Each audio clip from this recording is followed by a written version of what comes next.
ఒక ఎమ్మెల్సీగా నేను గెలిచిన 2,75,000 రూపాయల జీతమయ్యా నాకు.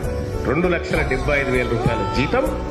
నా భార్య పిల్లలకి ఏమన్నా అయితే 1 కోటి రూపాయల దాకా మెడికల్ సపోర్టు. మళ్ళా నేను తిరిగేటందుకు 50 లక్షలు గవర్నమెంట్ ఇచ్చి కారు కొనుక్కోమంటది. మళ్ళా అలవెన్స్లు అలాగా.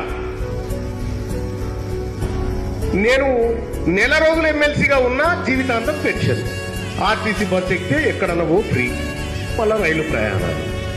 ఒక ఎమ్మెల్సీకి, ఒక ప్రజాప్రతినిధికి ఏం దక్కుతా ఉంది?